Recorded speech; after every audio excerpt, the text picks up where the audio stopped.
the book of Zechariah, and I'm going to illustrate this point further from the book of Zechariah.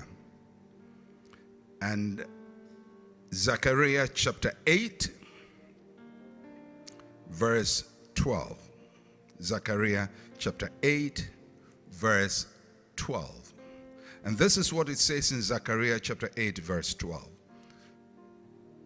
For the seed shall be prosperous, the vine shall give its fruit, the ground shall give her increase, and the heavens shall give their due.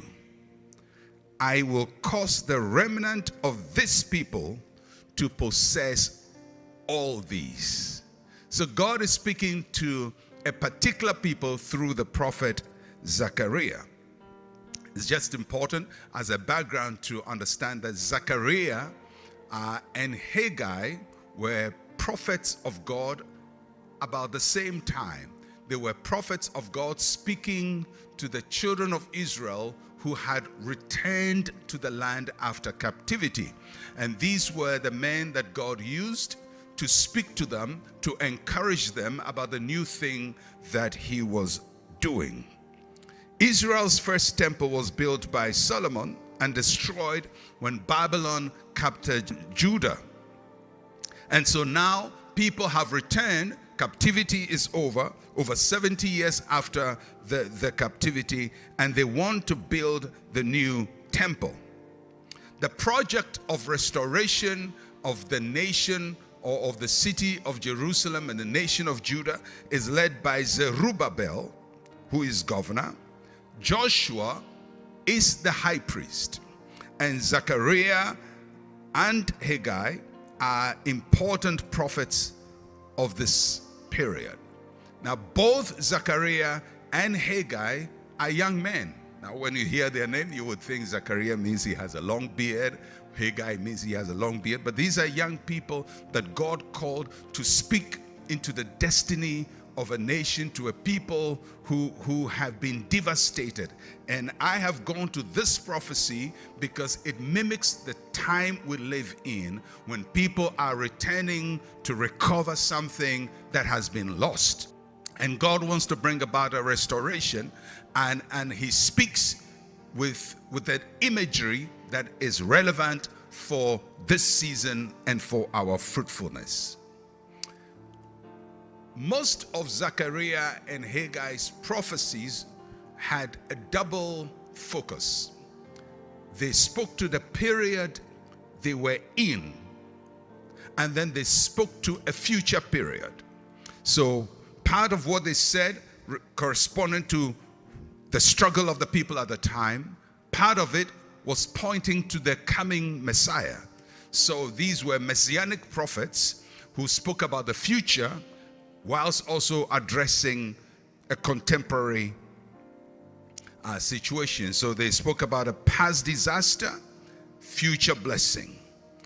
So in this particular prophecy, God is speaking about 4 things that he would make the people possess.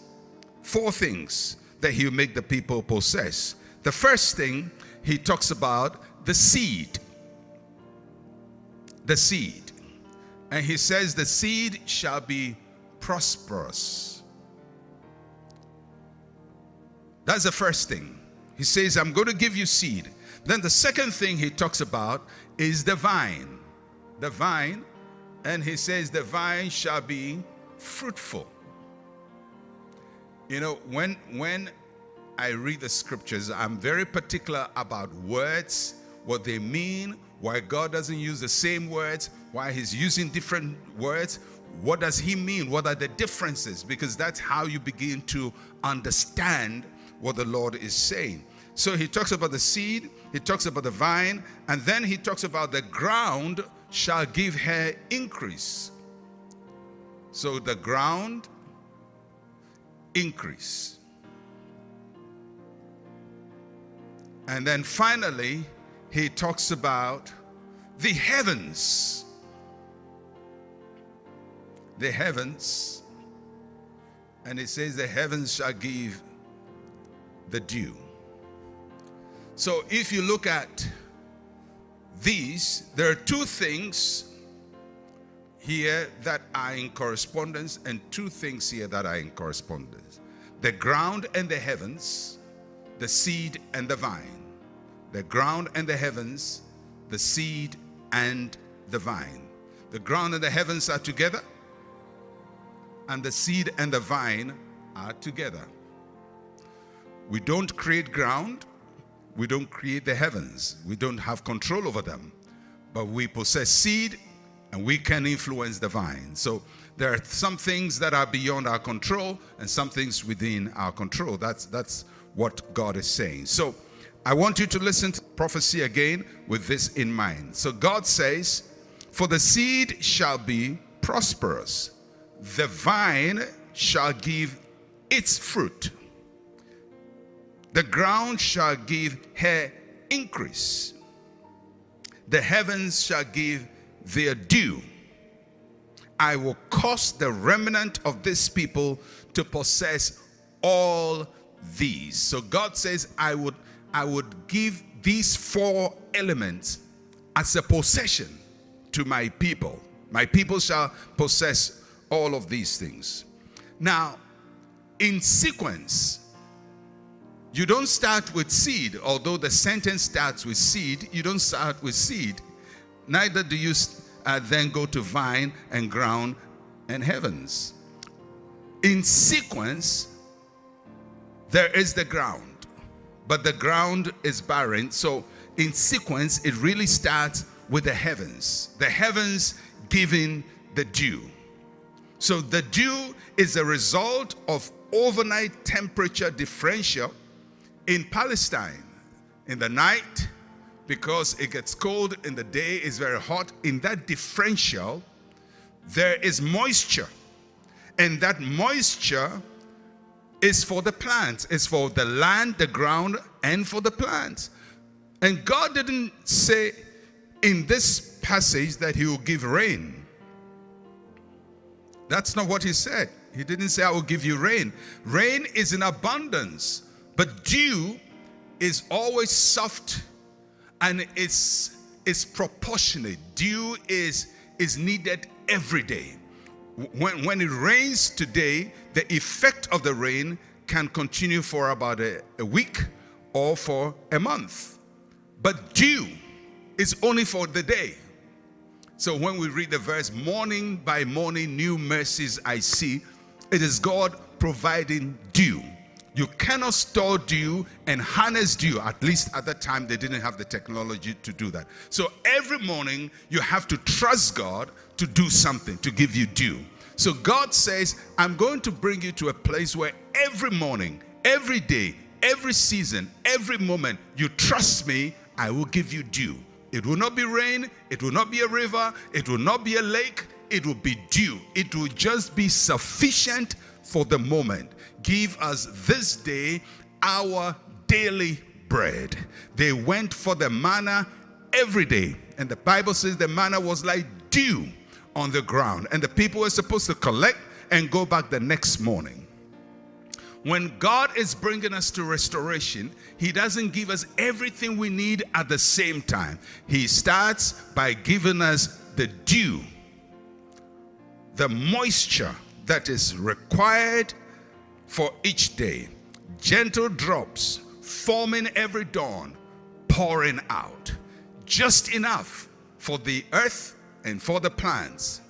Not saturating, not fulfilling every need, but just what is needed for the moment. So in terms of priority, the first thing that God does when we are going to be fruitful is to give us the dew. Just the fact that you can wake up in the morning and wear your clothes is dew, because some people can't wake up in the morning and wear their clothes. The fact that you can pick up your phone and make a phone call is God's dew. The fact that you have a place to go to work is God's due. It may not give you all the money you need, may not give you everything you require, but God's due is so important for what he wants to do next. And the second thing is the ground. So the heavens minister to the ground. The heavens minister to the ground. The dew of heaven is for the ground. And it is this ground that creates the possibility of increase. The ground by itself does not produce anything. But the ground that gives increase is fertile. So what God is saying is, I will give you favor every morning, and no matter how hard the situation is, no matter how impossible it is, what I give you each day will make the environment manageable for you to work in. So he says, I'll give you the ground. A dry ground does not support increase. It is only a fertile, fertilized ground that gives us increase. And God promised to moisten the ground so that it will be a fruitful land. And this represents God's creating the right environment for us to operate in. Now, when the ground is fertile, the ground has received water. In Isaac's instance, he received wells of water, abundant water. But in this prophecy, there's no abundance of water, it's just dew. So sometimes you come into a situation where so much opens at a time, and sometimes it's just little drips of dew. Little drips of dew. All by God's provision. So he says, the ground will give an increase. The seed shall be prosperous. In the ground, you sow the seed. So the heavens influence the ground prepares for the seed becomes prosperous. The seed becomes prosperous. And it's an interesting statement, the word that is used. It says the seed shall be prosperous, or the seed shall prosper. The Hebrew word that is used for prosper is shalom. It will be well with the seed. Shalom is wellness. God says it will be well with the seed. It will be well with your effort. May I declare to somebody, it will be well with your seed. It will be well with your effort. It will be well with your work. It will be well with your sweat. It will be well with your labor. It will be well with you. So you go out laboring, it will be well with you. It will be well with you. So the seed is the effort we are making. The seed is what we are doing. So God gives us the dew. He fertilizes the ground, but we are now sowing the seed. A sower goes out to sow. We are sowing the seed. And God says it will be well with your seed. Your seed will be well. Your seed will not be frustration. You know, we have come from a season where governments are even frustrated. We're talking about all kinds of problems, and these problems span every part of the world. The most prosperous economies, like yours in the United States, and other prosperous economies like ours in Ghana, and other ones in Nigeria, and other prosperous economies in other parts of the world, all of them are going through difficulty. Because we've come through a time and a season where even if the ground was fertile, we couldn't sow seed. We couldn't sow seed. We didn't have opportunity to invest. Things were shut down. The heavens were not shut down, but the seed couldn't be sown. The land has laid fallow. Nations have laid fallow. Systems have been disrupted. And that is where God is bringing us. So he says the seed shall be prosperous. Somebody say, my seed shall be prosperous. My seed shall prosper. It will be well with my seed. It will be well with my effort. It will be well with my labor. It will be well when I go out in the morning. It will be well when I come out in the evening. The seed shall prosper. It will be well with the seed. Then he says, the vine shall be fruitful. So if you're looking at sequence, the dew touches the ground, makes it fertile. Out of it, there is seed. The seed produces the fruit. And that's what God said to the children of Israel. That there will be a season in your life where what you have sown will prosper.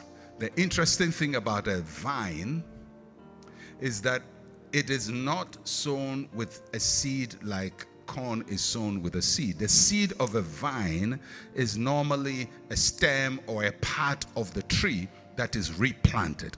But it's still seed because it is the effort you are putting on the ground.